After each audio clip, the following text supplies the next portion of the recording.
This is FYI News 13, brought to you by SSPTV and the Hazelton Standard Speaker. Paying their respects. We'll show you how many honored Corporal Brian Dixon right now on FYI News 13. Thanks for being with us tonight. I'm Ken Kara. Lisa Sugart and Janine Mazurkevich will be joining us with stories in a little bit. Law enforcement officials from across the country paid their respects today to a state trooper killed in the line of duty. This was the scene in Scranton at the funeral for Corporal Brian Dixon. A funeral mass was held at St. Peter's Cathedral in Scranton. The corporal's wife and two small sons walked behind the casket and into the cathedral. Sharpshooters were stationed atop buildings to ensure the safety of those attending the funeral. Meanwhile, the manhunt continues for 31-year-old Eric Freen, who officials describe as an anti-government survivalist. Freen is accused of gunning down Dixon and seriously injuring Trooper Alex Douglas, who remains hospitalized.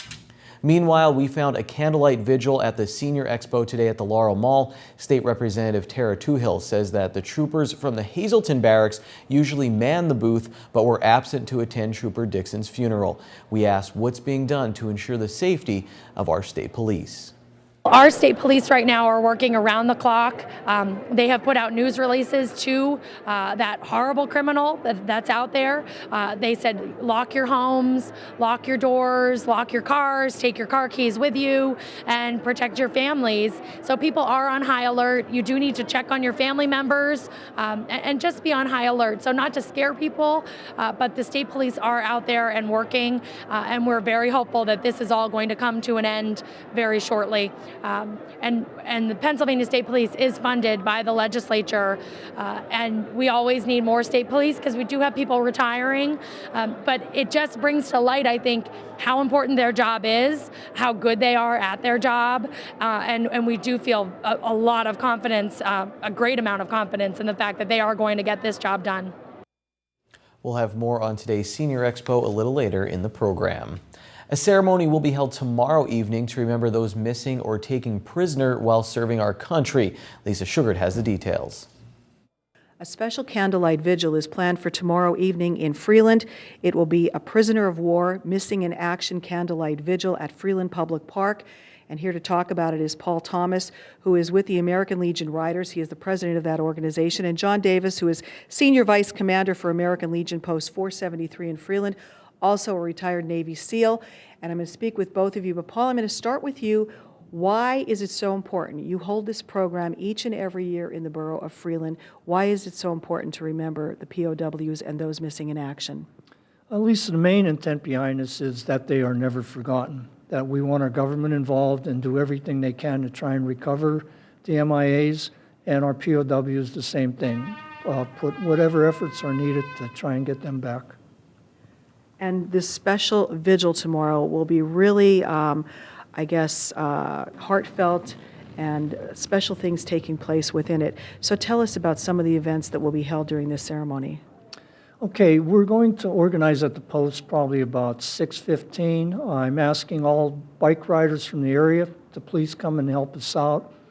We're going to do a parade from the post down Center Street, Carbon Street to Washington, up south, and then center down to the Freeland Public Park. The Freeland Fire Department will be participating. They are going to ring the bell for each individual that has passed or is missing. Freeland Boy Scout Troop 473 will also be participating, and each one of them will release a balloon, as the name is read, by Senior Vice Commander John Davis and the commander of the Freeland VFW, Bill DeFrancisco. All right. And you told me there are 13 missing in action and 7 POWs from the Freeland area. That's a lot. John, you were a former Navy SEAL, took part in the final rescue mission in Vietnam. You know what it's like. You know what it's all about. Tell us what that was like to be involved in a rescue mission like that. 1972, we were called upon to go in to North Vietnam. SEAL Team 1, Alpha Platoon, and UDT were called on to go in. We went aboard the submarine Grayback. we did rescue a few, not all.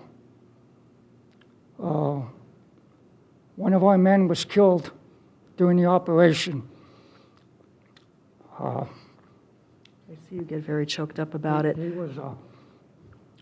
was the one in charge. And his body was not left behind. We brought him back. Knowing what you know and what you saw, why should people come out tomorrow night to this program? To remember these people and never forget them. Well, John, we want to say thank you for your service, and also to Paul, thank you for your service. You served in the Coast Guard as well.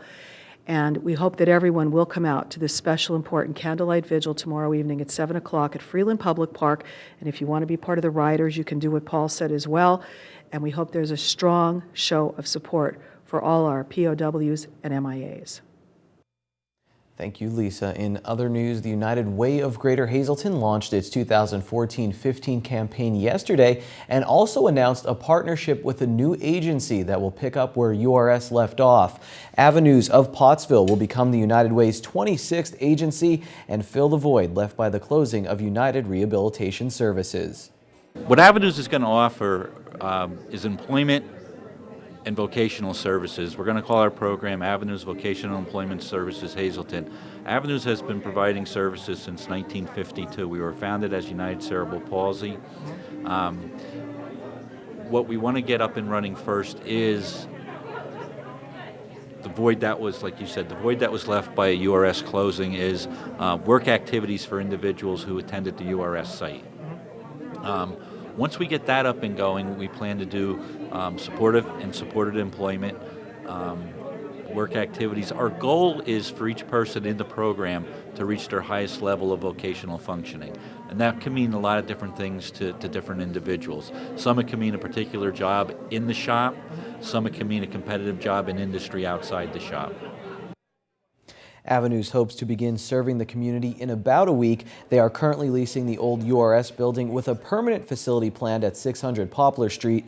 Meanwhile, the addition of Avenues comes at a time when the need for services is great. We don't have any great expectations. As a matter of fact, this could become one of the most, if not the most difficult year that we've had in recent years.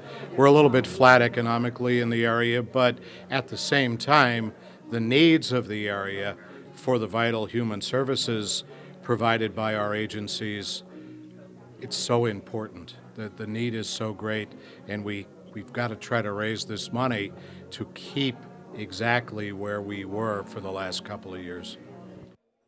This year's campaign will once again feature a chance to win a new car lease, with donors receiving one chance for each $2 donation.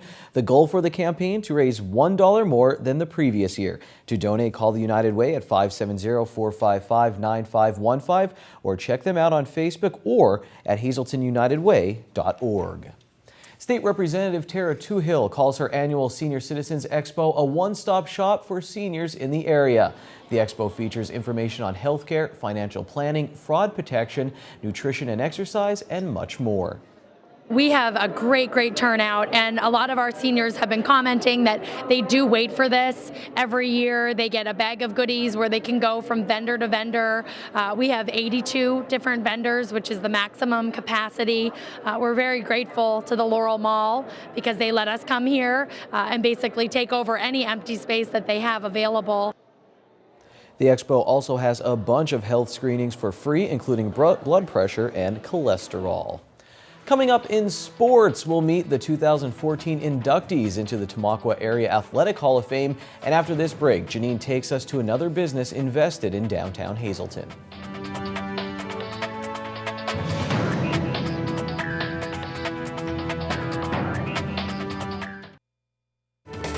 This is FYI News 13, brought to you by SSPTV and the Hazelton Standard Speaker. We're in your community, and on Thursdays we emphasize downtown Hazelton, and we are promoting the businesses and new businesses to the downtown location, and this is all under the Downtown Hazelton Alliance for Progress. Over the next 4 weeks, we are going to be highlighting businesses who have been committed and invested in the downtown. And right now we are joined with Mary Celeste Costco, and she is partners with Felons Jewelers, and everyone by now should know about Felons Jewelers. So thank you so much for being on the program with us. Well, thank you, Janine, and thank you and your family for the investment you have made personally and for your business in our downtown. We appreciate it. It certainly is a team effort to promote what we have and the progression that we have seen and will see over the next couple of years. We're asking people to be patient, to be hopeful, to be supportive, and Felons has certainly done its part with giving back to the community and being invested here. Well, thank you. And we're all part of one big family. We're all part of this center city phenomenon. And you know, in our lives anyhow, a very wise decision was made by our founders in 1922 to position their business in the city center, or the heartbeat of the community. And we've steered by that course ever since, and we're very committed to do that.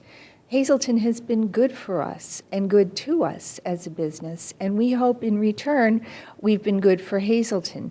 And you know, if you think of the heart of the city as the heart of the body, if your heart isn't right, you have breathing problems, you have mobility problems, you have all kinds of problems. So I'm hoping that when we get our center city heartbeat going, that it will radiate out into the rest of our community, and there will be a renewal of pride and faith in our future. Now, you have really established yourself in the greater Hazelton area here almost 90-some years. Correct. This is our 92nd year. It's hard to believe. We've become a historic business without trying, and we're on a very historic street. Yes. And Broad Street was really the first path the Native Americans used to traverse the area. The timber cut from this plateau helped to build the great cities of the Northeast. We know our coal fueled the Industrial Revolution. And before there was an 80 and an 81, there was Broad and Church Street. So we're at a crossroads for the future now, and our community is poised to really redesign this heart of our city. And we're just so thrilled and delighted to still be a part of it. Well, it's easy to look at the problems, but we are focused on solutions, as you said, as a team, as one community, and this is one segment that is highlighting the businesses of the downtown. And for those of you who have not been downtown in maybe months or years, what is your advice to them? You won't recognize the street. It's phenomenal. It has been a very difficult 4 years for all of us that live and work on the corridor. But it's just awesome. It's breathtaking. There's uniformity. The beautiful street lights have added so much. The trees with the little twinkle lights at night. It's a cleaner, newer, safer looking space, and we're delighted. We're very excited, and the future is looking bright. Thank you so much for sharing your story and being committed to the downtown. Thank you. Up, up, and away. That's right. And next week, we will be highlighting another business here in downtown Hazelton on FYI. Time now for FYI News 13 weather. I feel that the weather has been perfect the past few days, so I have no complaints. If you have any, feel free to vent now before we move on.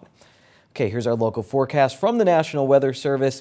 Tonight, mostly clear, the low will be 44 degrees. Okay, I'll complain, that's a little too cold. Extended forecast on Friday, sunny with a high near 61. At night, we'll get down to 52 degrees. I like Saturday, mostly cloudy, but the high will be 71 degrees. At night, partly cloudy, a low of 52. On Sunday, chance of showers creeps in, 30% chance, the high 72, 40% chance of rain at night, low 55.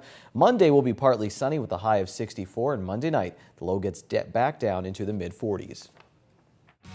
Tonight's weather is brought to you by Valley High, the area's oldest ice cream and fast food restaurant. Stop on in for a cold treat including our ice cream and yogurt, or some hot food including our burgers, hot dogs, fries, and much more. That's Valley High, Route 93 in West Hazelton. Treat yourself today.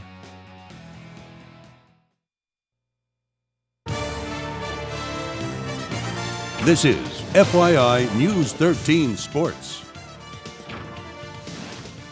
On Friday night before Tamaqua area's home football game against Schuylkill Haven, the 19th class of the Tamaqua Area High School Athletic Hall of Fame will be inducted. Let's see who's going down in history in the land of the running water. Kristen Fulton Fritz won 2 District 11 singles tennis championships and was the runner-up another year. She graduated in 1991 and played before Tamaqua had an organized tennis program, and competed individually and earned a Division I full scholarship to Old Dominion University. Jeremy Benza was a 3-sport athlete and a member of the class of '99. His 110 wins is 3rd all-time in Tamaqua wrestling history. He's a 2-time Schuylkill League and District 11 champion. Travis Pitts, representing the class of 2008, had 25 goals for the Blue Raider soccer team and helped lead them to 2 Schuylkill League Division I championships and the school's first ever win in the district playoffs. Pitts also earned district medals in track.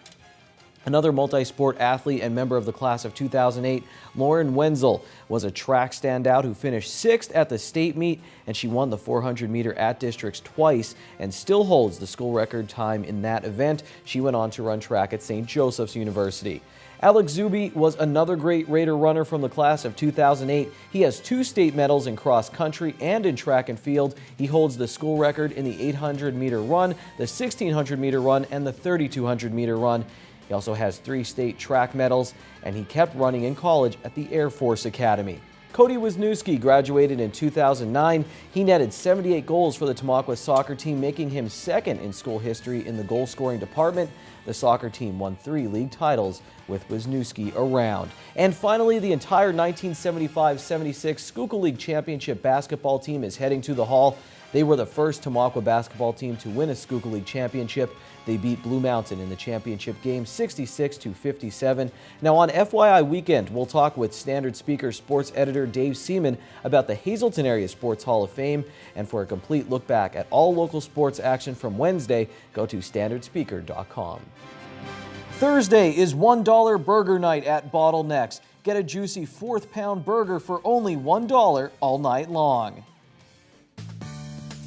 Good evening, everyone, and here's tonight's Talk of the Town report. First tonight, the Sanctuary, located on Wyoming Street in Hazelton, will be holding a professional wrestling event Sunday, September 21st at 5 p.m. There will be 8 matches, and tickets are $5 at the door. For info, call 570-262-0636. Our next announcement, St. John the Baptist Byzantine Catholic Church in Lansford will be selling frozen pierogi on Friday, September 19th.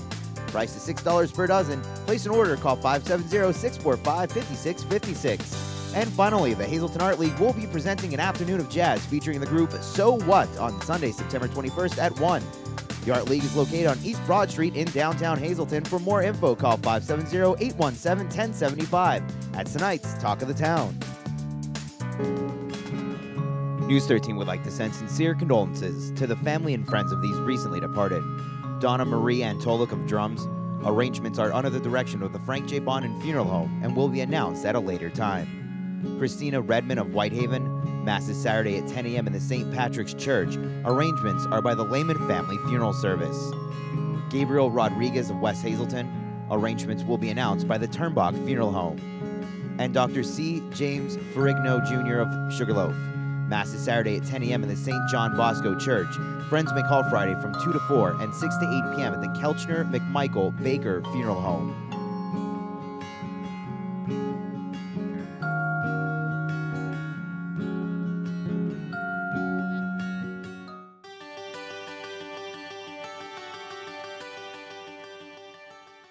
We're back here in your community with PPL. Each and every week we talk about some information that could save you money, give you new information, help you connect with the people of PPL. And Melinda Sump is here. She's been doing an excellent job taking over from Martha Hearn in the greater Hazelton area. Thank you. It's been fun. Yes, it has been fun. And you know, you're really connecting with the community, getting out there to learn about the community and the people here, and offering some great tips every week on FYI. Absolutely. And technology is really important for PPL to keep up with. And today we have some new information. Yes, we do. We actually have a wonderful video to share with you today about cable curing. It's a new technology that we're using in our system. And I think you're really going to enjoy the video, so check it out. There may be no cure for the common cold, but you can cure cable.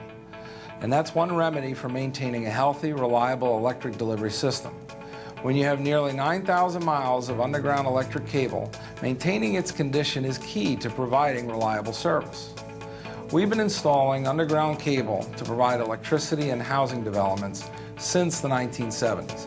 You might think that underground lines are better protected against weather and other conditions compared to overhead lines. But like anything else, they break down over time. After 30 to 40 years, the insulation weakens, and that increases the potential for a short circuit. But with a squirt of this silicone-based fluid, we have a way to rejuvenate and extend the life of underground cable. We call it cable curing. Once it's injected into the cable, the fluid fills in the cable's insulation and repairs the damage caused by underground conditions. As it moves into the cable's insulation, it increases its strength and reliability. It takes just minutes to do, and customers don't see any unplanned power interruptions during the work. And there's no disturbance to landscaping or property. The curing process extends the life of the cable by more than 20 years. Imagine if you could do that to your favorite pair of jeans. It's also cost effective, less than half the cost of replacing an underground cable. We're always looking for ways to control costs. Cable curing is just one part of our ongoing investments throughout our 29 county service area to improve reliability by strengthening our transmission and distribution systems and replacing aging equipment. And all the while, we're searching for ways to operate more efficiently, to control costs for our customers. We're your neighbors building for a better tomorrow.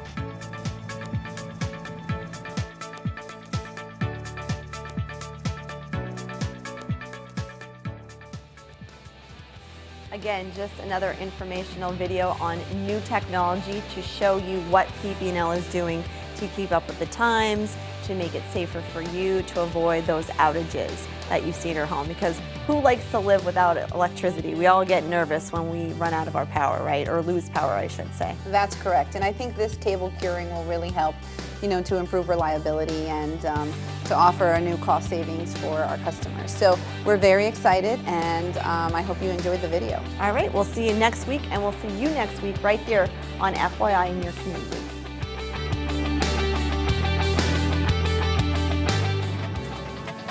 Attention pay-per-view subscribers, if you see your name right now in News 13, you'll have 13 minutes to call in and win a free movie from Service Electric Cablevision. Our winner tonight is Daniel Lusick of Cunningham. Daniel, if you're watching, please give us a call, 570-455-7267, extension 104. Leave your name, and you'll be tonight's winner of a pay-per-view movie. Okay, Google, find me FYI News 13 on Facebook. See, that fast, you can get breaking local news just like that. That's it for tonight. Take it easy, everyone.